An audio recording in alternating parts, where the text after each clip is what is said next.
Updating two-wire Romex in older homes with block walls can be challenging, especially when there's no attic access. Here are several options to bring the wiring up to code without surface wiring. One option is a raceway wiring system. Install a metal or plastic raceway along the base of the block wall. Run new NMB cable, which includes a ground conductor, through the raceway. Connect the new wiring to the existing two-wire Romex at the receptacles. Ensure the raceway is securely fastened and properly grounded. A second option is the trench and conduit method. Cut a shallow trench in the floor along the base of the block wall. Lay a polyvinyl chloride, or PVC, conduit inside the trench. Run the new NMB cable through the conduit. Connect the new wiring to the existing two-wire Romex at the receptacles. Repair the trench and restore the flooring. A third option involves accessible boxes and ground fault circuit interrupters, or GFCIs. Install accessible junction boxes at each receptacle location. Connect the existing two-wire Romex to the junction box. Run a new wire with a ground conductor from the junction box to a GFCI outlet. The GFCI outlet will provide ground fault protection for the entire circuit. A fourth option utilizes wireless arc fault circuit interrupters, or AFCIs, and GFCI circuit breakers. Install wireless arc fault circuit interrupters or ground fault circuit interrupters circuit breakers in the panel. These circuit breakers can detect arcing faults and ground faults without the need for ground wires. Connect the existing two-wire Romex directly to the circuit breaker. This option is only suitable if the panel and wiring are in good condition. Considering ease and efficiency, the raceway wiring system is often the most practical option. It allows for the installation of new wiring without extensive trenching or rewiring. However, all options should be evaluated by a qualified electrician to determine the best solution for the specific property. When selecting an appropriate wire size for electrical circuits, several factors must be considered to ensure safety and compliance with electrical codes. The American wire gauge, abbreviated AWG, is a standardized system used to designate the diameter and current carrying capacity of electrical conductors. Firstly, determine the ampacity requirements. Calculate the total load in amps that the circuit will carry. This involves summing the amperage of all devices and appliances that will be connected to the circuit. Consult the nameplate on each device for its amperage rating. For general lighting and receptacle circuits, estimate the load based on the square footage of the area served, in accordance with the National Electrical Code, abbreviated NEC. Secondly, consult NEC Table 310.13b16, which provides ampacity ratings for various wire sizes based on insulation type and ambient temperature. Select a wire size with an ampacity rating that meets or exceeds the calculated load. It's common practice to upsize the wire to account for future load increases or voltage drop. Thirdly, consider voltage drop. Voltage drop occurs when the voltage at the end of a circuit is lower than the voltage at the source. Excessive voltage drop can cause appliances to malfunction and reduce their lifespan. The NEC recommends limiting voltage drop to 3% for branch circuits and 5% for feeders. Calculate the voltage drop using the following formula. Voltage drop equals 2 times the length of the conductor in feet times the current in amps times the resistance per foot of the conductor divided by 1000. Use online voltage drop calculators or consult electrical engineering resources to determine the appropriate wire size to minimize voltage drop. Fourthly, account for dirting factors. Dirting factors are applied to the ampacity of a conductor to account for conditions that can reduce its current carrying capacity. These conditions include high ambient temperatures, multiple conductors in a raceway or cable, and the presence of harmonics. Consult NEC Table 310.15b3 for dirting factors based on the number of conductors in a raceway or cable. Apply the appropriate dirting factors to the ampacity rating of the selected wire size. Fifthly, choose the appropriate insulation type. The insulation type of a conductor affects its ampacity rating and suitability for different environments. Common insulation types include thermoplastic high heat resistant nylon coated, abbreviated THHN, thermoplastic high water resistant nylon coated, abbreviated THWN, and cross-linked polyethylene, abbreviated XLP. Select an insulation type that is suitable for the temperature and environmental conditions of the installation. Thermoplastic high heat resistant nylon coated is commonly used for general purpose wiring in dry locations. Thermoplastic high water resistant nylon coated is suitable for wet locations. Cross-linked polyethylene is suitable for direct barrel applications. Sixthly, consider the type of wiring method. The type of wiring method used, such as non-metallic sheath cable, abbreviated NMB, or conduit, can affect the ampacity rating of the conductors. Non-metallic sheath cable typically has a lower ampacity rating than conductors installed in conduit due to heat dissipation limitations. Consult NEC tables for ampacity ratings based on the wiring method. Seventhly, comply with local codes and regulations. Local electrical codes and regulations may have specific requirements for wire size and ampacity. Consult with local authorities or a qualified electrician to ensure compliance with all applicable codes. For example, a 15 amp circuit typically requires number 14 American wire gauge copper wire with thermoplastic high heat resistant nylon coated insulation. A 20 amp circuit typically requires number 12 American wire gauge copper wire with thermoplastic high heat resistant nylon coated insulation. A 30 amp circuit typically requires number 10 American wire gauge copper wire with thermoplastic high heat resistant nylon coated insulation. For aluminum conductors, larger wire sizes are required to achieve the same ampacity as copper conductors. Number 12 American wire gauge aluminum wire is typically used for 15 amp circuits. Number 10 American wire gauge aluminum wire is typically used for 20 amp circuits. Number 8 American wire gauge aluminum wire is typically used for 30 amp circuits. Remember to always consult the latest edition of the National Electrical Code and local regulations for the most up-to-date requirement. The NEC provides comprehensive guidelines for wire size and ampacity based on various factors, including load, voltage drop, rating, insulation type, and wiring method. In summary, selecting the appropriate wire size for electrical circuits involves determining the ampacity requirements, consulting NEC tables, considering voltage drop, accounting for rating factors, choosing the appropriate insulation type, considering the wiring method, and complying with local codes and regulations. Always consult with a qualified electrician to ensure that the wiring is installed safely and in compliance with all applicable codes. Grounding is a critical aspect of electrical safety, and understanding the different types of grounding systems is essential for ensuring the protection of people and equipment. There are several types of grounding systems used in electrical installations, each with its own characteristics and applications. Firstly, equipment grounding. Equipment grounding involves connecting the metal enclosures of electrical equipment to ground.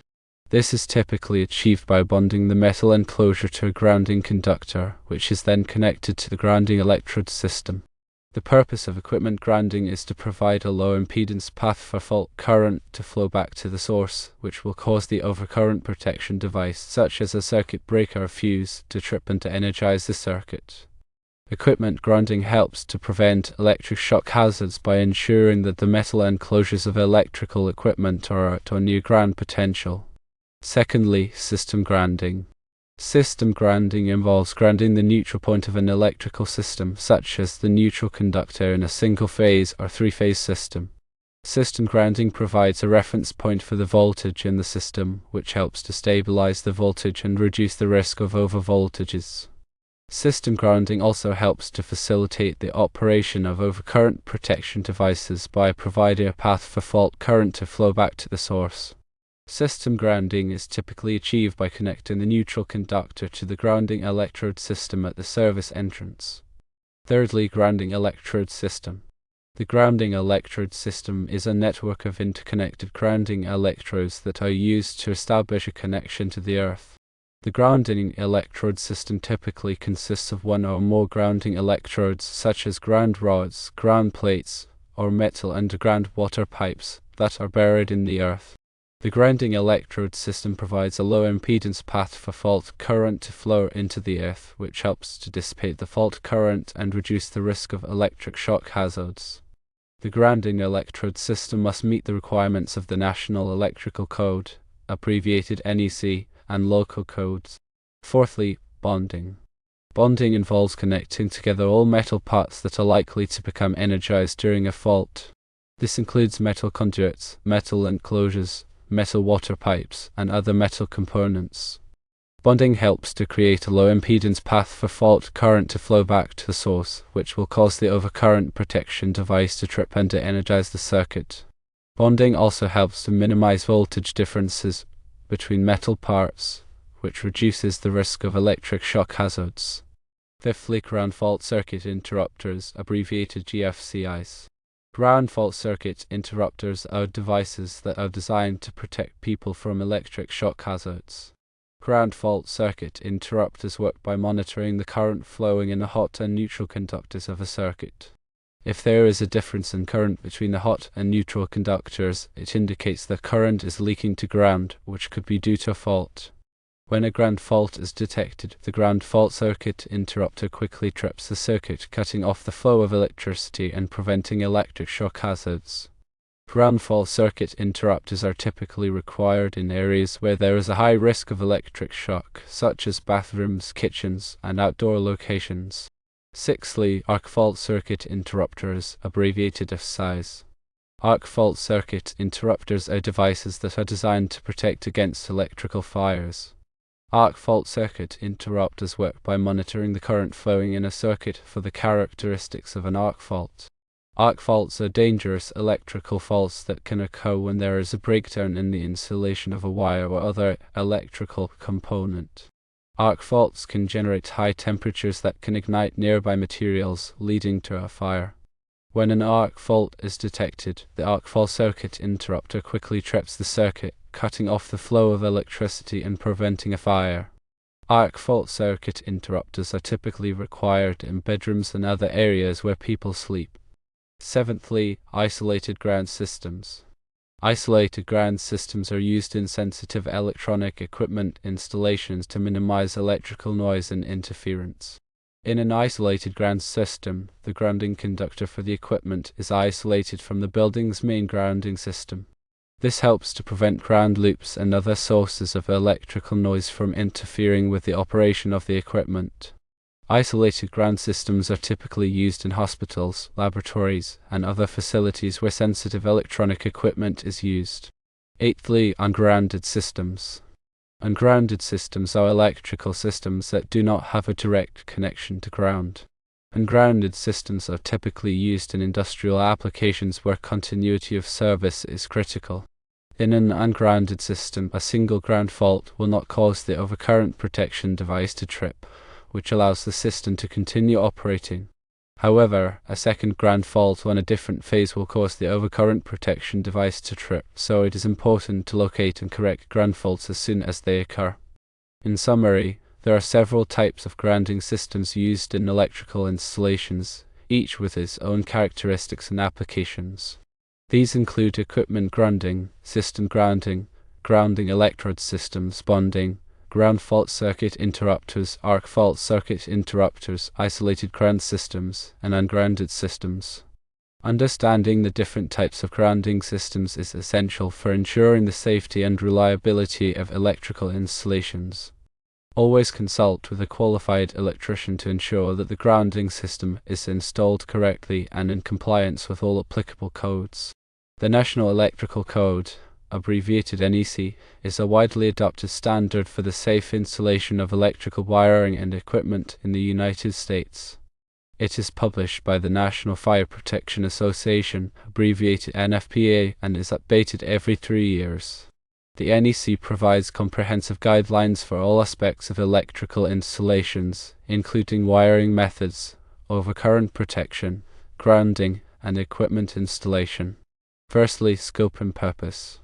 The scope of the NEC covers the installation of electrical conductors, equipment, and raceways, signaling and communications conductors, equipment, and raceways, and optical fiber cables and raceways for both commercial and residential occupancies.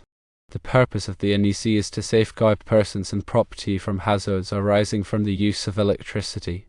Secondly, organization of the NEC. The NEC is organized into chapters, articles, and sections. Chapters cover broad topics such as general requirements, wiring and protection, wiring methods and materials, equipment for general use, special occupancies, special equipment, and special conditions. Articles cover specific subjects within each chapter, such as branch circuits, feeders, overcurrent protection, grounding, and wiring methods. Sections provide detailed requirements for specific aspects of electrical installations. Thirdly, general requirements. Chapter 1 of the NEC covers general requirements that apply to all electrical installations. These requirements include provisions for working space around electrical equipment, access to electrical equipment, identification of conductors, and protection of conductors from physical damage. Chapter 1 also includes definitions of terms used throughout the NEC. Fourthly, wiring and protection. Chapter 2 of the NEC covers wiring and protection requirements. These requirements include provisions for branch circuits, feeders, overcurrent protection, grounding, and surge protection. Chapter 2 also includes requirements for the selection and installation of conductors, raceways, and boxes. Fifthly, wiring methods and materials. Chapter 3 of the NEC covers wiring methods and materials. These requirements include provisions for non-metallic sheathed cable, abbreviated NMB, metal-clad cable, abbreviated MC, conduit, and other wiring methods. Chapter 3 also includes requirements for the selection and installation of boxes, fittings, and other wiring accessories. Sixthly, equipment for general use. Chapter 4 of the NEC covers equipment for general use. These requirements include provisions for lighting fixtures, receptacles, switches, and appliances. Chapter 4 also includes requirements for the installation of electrical equipment in hazardous locations. Seventhly, special occupancies. Chapter 5 of the NEC covers special occupancies. These requirements include provisions for healthcare facilities, hazardous locations, places of assembly, and other special occupancies. Chapter 5 also includes requirements for the installation of electrical equipment in these occupancies. Eighthly, special equipment. Chapter 6 of the NEC covers special equipment. These requirements include provisions for electric signs, elevators, cranes, and other special equipment. Chapter 6 also includes requirements for the installation of electrical equipment in these applications. Ninthly, special conditions. Chapter 7 of the NEC covers special conditions. These requirements include provisions for emergency systems, standby systems, and other special conditions. Chapter 7 also includes requirements for the installation of electrical equipment in these conditions. Tenthly, tables and examples. The NEC includes numerous tables and examples to help users understand and apply the requirements. These tables provide information on conductor ampacity, conduit fill, box fill, and other important parameters. The examples illustrate how to apply the requirements to specific electrical installations. 11thly, enforcement and adoption. The NEC is not a law itself, but it is widely adopted by state and local jurisdictions as the basis for their electrical codes. Enforcement of the NEC is typically the responsibility of local electrical inspectors, who review electrical plans and inspect electrical installations to ensure compliance with the code. 12thly, amendments and interpretations. State and local jurisdictions may amend the NEC to address local conditions or concerns. The National Fire Protection Association, abbreviated NFPA, also issues interpretations of the NEC to clarify the intent of the requirements. 13thly, continuing education. The electrical industry is constantly evolving, so it is important for electricians and other electrical professionals to stay up to date on the latest changes to the NEC. Continuing education courses and seminars are available to help electrical professionals stay informed about the latest code requirements. 14thly, using the NEC effectively. To use the NEC effectively, it is important to have a thorough understanding of its organization and content. It is also important to be able to interpret the requirements correctly and apply them to specific electrical installations. Consulting with a qualified electrician or electrical engineer can be helpful when applying the NEC to complex electrical installations. In summary, the National Electrical Code, abbreviated NEC, is a widely adopted standard for the safe installation of electrical wiring and equipment. It provides comprehensive guidelines for all aspects of electrical installations, including wiring methods, overcurrent protection, grounding, and equipment installation. Understanding the NEC is essential for ensuring the safety and reliability of electrical installations. Always consult with a qualified electrician or electrical engineer to ensure that electrical installations comply with all applicable codes. When dealing with older homes and electrical systems, it's crucial to understand the potential hazards and how to mitigate them. Here's an overview of common issues and safety measures. Firstly, aging wiring. Older homes often have outdated wiring systems that are no longer adequate for modern electrical demands. Common problems include deteriorated insulation, undersized wiring, and a lack of grounding. These issues can increase the risk of electrical shock and fire. Secondly, knob and tube wiring. Knob and tube wiring was a common wiring method used in homes built before the 1940s. It consists of single insulated wires supported by ceramic knobs and run through ceramic tubes where they pass through walls and ceilings. Knob and tube wiring is often ungrounded and can be a fire hazard if it is improperly modified or damaged. Thirdly, two-wire systems. Many older homes have two-wire electrical systems without a separate grounding conductor. This means that electrical outlets and fixtures are not grounded, which increases the risk of electric shock. Fourthly, outdated electrical panels. Older homes may have outdated electrical panels that are not capable of handling the electrical loads of modern appliances and electronics.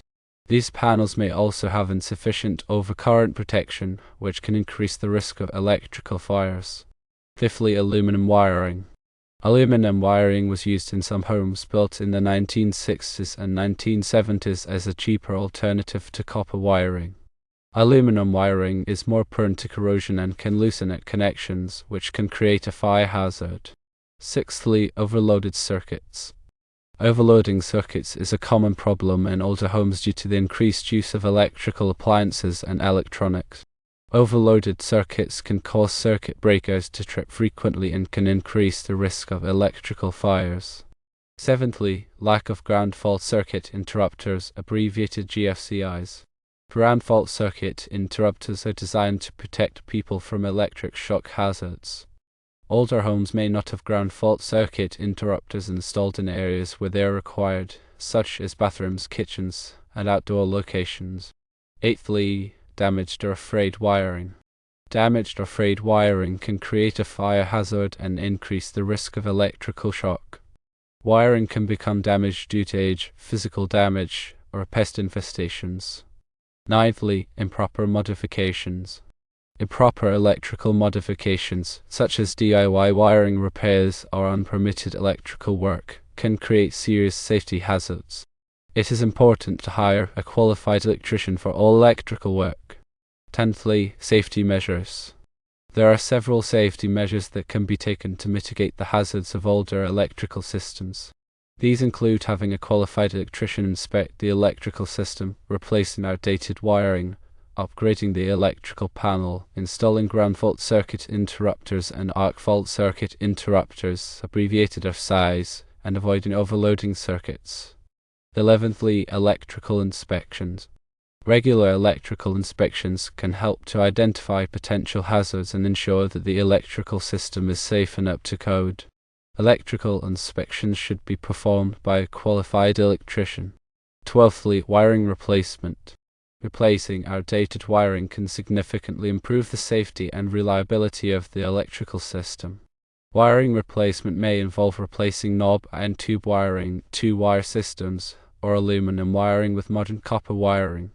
13thly, panel upgrades. Upgrading the electrical panel can provide increased capacity for modern electrical loads and improve overcurrent protection. Panel upgrades may involve replacing the existing panel with a larger panel or adding additional circuit breakers. 14thly, GFCI and AFCI installation.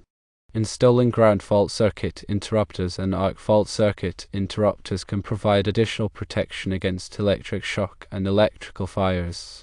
Ground fault circuit interrupters should be installed in areas where there is a high risk of electric shock, such as bathrooms, kitchens, and outdoor locations. Arc fault circuit interrupters should be installed in bedrooms and other areas where people sleep. 15th, circuit management. Managing circuits to avoid overloading is important for preventing electrical fires. This can be achieved by using power strips with surge protection and avoiding plugging too many appliances into a single circuit. In summary, older homes with aging electrical systems can present several safety hazards. It is important to understand these hazards and take appropriate safety measures to mitigate them. Regular electrical inspections, wiring replacement, panel upgrades, ground fault circuit interrupter and arc fault circuit interrupter installation, and circuit management can help to ensure the safety and reliability of electrical systems in older homes. Always consult with a qualified electrician to address electrical issues and ensure compliance with all applicable codes. When working with electrical systems, safety is paramount. Here are essential safety precautions to follow. Firstly, always de-energize the circuit. Before working on any electrical circuit, always de-energize it by turning off the circuit breaker or removing the fuse that supplies power to the circuit. Verify that the circuit is de-energized using a voltage tester. Secondly, use insulated tools. Use tools with insulated handles to protect against electric shock. Ensure that the insulation is in good condition and free of cracks or damage. Thirdly, wear personal protective equipment. Wear appropriate personal protective equipment, abbreviated PPE, such as safety glasses, rubber gloves, and rubber-soled shoes to protect against electrical hazards. Fourthly, avoid working in wet conditions. Avoid working on electrical systems in wet conditions, as water can conduct electricity and increase the risk of electric shock. Fifthly, follow lockout-tagout procedures. Follow lockout-tagout procedures to ensure that the circuit remains de-energized while you are working on it. This involves placing a lock and tag on the circuit breaker or fuse box to prevent someone from accidentally energizing the circuit. Sixthly, know your limits. If you are not comfortable working on an electrical system, do not attempt to do so. Hire a qualified electrician to perform the work. Seventhly, inspect equipment before use. Before using any electrical equipment, inspect it for damage, such as frayed cords or cracked housings. Do not use equipment that is damaged. Eighthly, use ground fault circuit interrupters, abbreviated GFCIs. Use ground fault circuit interrupters in areas where there is a high risk of electric shock, such as bathrooms, kitchens, and outdoor locations. Ground fault circuit interrupters can quickly cut off the flow of electricity if a ground fault is detected, preventing electric shock. Ninthly, be aware of overhead power lines. Be aware of overhead power lines when working outdoors. Maintain a safe distance from power lines to avoid contact. 10thly, use arc flash protection. When working on energized electrical equipment, use arc flash protection, such as arc-rated clothing and face shields to protect against arc flash hazards. 11thly, follow the National Electrical Code, abbreviated NEC. Follow the requirements of the National Electrical Code when installing or repairing electrical systems. The National Electrical Code provides comprehensive guidelines for the safe installation of electrical wiring and equipment. 12thly, never bypass safety devices. Never bypass safety devices, such as circuit breakers or fuses. These devices are designed to protect against overloads and short circuits, and bypassing them can create a fire hazard. 13thly, use the right size wire. Use the correct size wire for the circuit. Undersized wire can overheat and cause a fire. Consult the National Electrical Code for wire size requirements. 14thly, make sure connections are tight. Ensure that all electrical connections are tight and secure. Loose connections can cause overheating and arcing, which can lead to fires. 15thly, test your work. After completing electrical work, test the circuit to ensure that it is working properly and that there are no safety hazards. Use a voltage tester to verify that the circuit is de-energized when it should be and that it is properly energized when it should be. In summary, electrical safety is paramount when working with electrical systems. Always de-energize the circuit, use insulated tools, wear personal protective equipment, avoid working in wet conditions, follow lockout-tagout procedures, know your limits, inspect equipment before use ground fault circuit interrupters, be aware of overhead power lines, use arc flash protection, follow the National Electrical Code, never bypass safety devices, use the right size wire, make sure connections are tight, and test your work. By following these safety precautions, you can protect yourself and others from electrical hazards. Always consult with a qualified electrician if you have any questions or concerns about electrical safety. When it comes to electrical installations, there are several common mistakes that people often make. Being aware of these mistakes can help prevent potential hazards and ensure the safety and reliability of electrical systems. Firstly, overloading circuits. Overloading circuits is a common mistake that can lead to overheating, trip circuit breakers, and even fires. This occurs when too many devices are plugged into a single circuit, exceeding its capacity. Secondly, using extension cords improperly. Extension cords are intended for temporary use only, but they are often used as a permanent wiring solution. Overloading extension cords or using them in place of permanent wiring can be dangerous and increase the risk of fire. Thirdly, improper grounding. Improper grounding is a serious safety hazard that can increase the risk of electric shock. Grounding provides a path for fault current to flow back to the source, causing the circuit breaker to trip and energize the circuit. Fourthly, loose connections. Loose electrical connections can cause arcing, overheating, and even fires. It is important to ensure that all electrical connections are tight and secure. Fifthly, using the wrong type of wire. Using the wrong type of wire for a particular application can be dangerous and violate electrical codes. Different types of wire are designed for different purposes, and using the wrong type can lead to overheating and fires. Sixthly, neglecting ground fault circuit interrupters, abbreviated GFCIs. Ground fault circuit interrupters are designed to protect people from electric shock hazards. Neglecting to install ground fault circuit interrupters in areas where they are required, such as bathrooms, kitchens, and outdoor locations, can increase the risk of electric shock. Seventhly, improper wiring of receptacles and switches. Improper wiring of receptacles and switches can create a shock hazard and prevent the devices from functioning properly. It is important to follow the correct wiring diagrams and ensure that all connections are made properly. Eighthly, using damaged or frayed wiring. Damaged or frayed wiring can create a fire hazard and increase the risk of electric shock. Wiring can become damaged due to age, physical damage, or pest infestations. Ninthly, covering electrical boxes. Covering electrical boxes with insulation or other materials can prevent them from dissipating heat properly, which can lead to overheating and fires. Electrical boxes should always be accessible and uncovered. Tenthly, ignoring warning signs.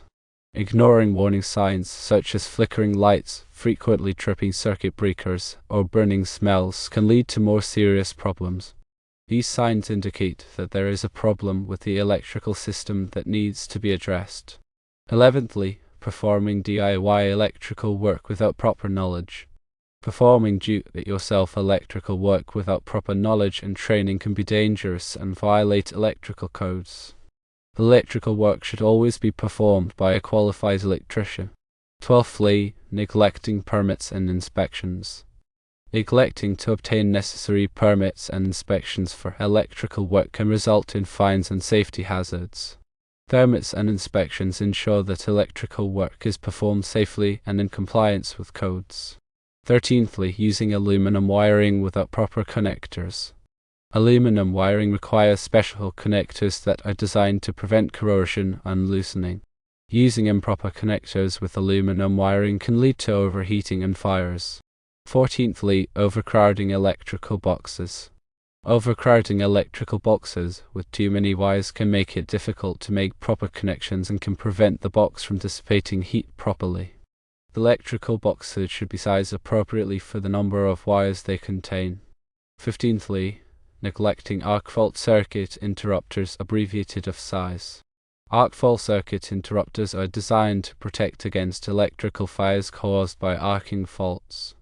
Neglecting to install arc fault circuit interrupters in areas where they are required, such as bedrooms, can increase the risk of electrical fires. In summary, there are several common mistakes that people often make when it comes to electrical installations. These mistakes can create potential hazards and compromise the safety and reliability of electrical systems. Overloading circuits, using extension cords improperly, improper grounding, loose connections, using the wrong type of wire, neglecting ground fault circuit interrupters, improper wiring of receptacles and switches, using damaged or frayed wiring, covering electrical boxes, ignoring warning signs, performing DIY electrical work without proper knowledge, neglecting permits and inspections, using aluminum wiring without proper connectors, overcrowding electrical boxes, and neglecting arc fault circuit interrupters are all common mistakes that should be avoided. Always consult with a qualified electrician to ensure that electrical work is performed safely and in compliance with all applicable codes. When addressing electrical issues, it's crucial to know when to call a qualified electrician. Here's a guide to help you decide. Firstly, complex wiring project. Any complex wiring project, such as wiring a new addition, installing a new electrical panel, or rewiring an entire house, should be handled by a qualified electrician. These projects require specialized knowledge, skills, and tools to ensure that the work is done safely and in compliance with codes. Secondly, troubleshooting electrical problems. Troubleshooting electrical problems such as frequent circuit breaker trips, flickering lights, or dead outlets can be difficult and dangerous. A qualified electrician has the training and experience to diagnose and repair these problems safely and effectively. Thirdly, electrical safety inspections. Electrical safety inspections should be performed by a qualified electrician to identify potential hazards and ensure that the electrical system is safe and up to code. These inspections can help prevent electrical fires, electric shocks, and other electrical accidents. Fourthly, installing or repairing electrical panels. Installing or repairing electrical panels is a complex and potentially dangerous task that should only be performed by a qualified electrician.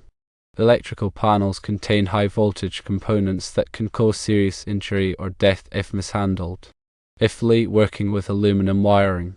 Working with aluminum wiring requires specialized knowledge and tools to prevent corrosion and loosening at connections.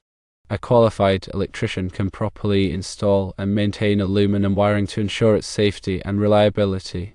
Sixthly, installing ground fault circuit interrupters, abbreviated GFCIs, or arc fault circuit interrupters, abbreviated AFCIs.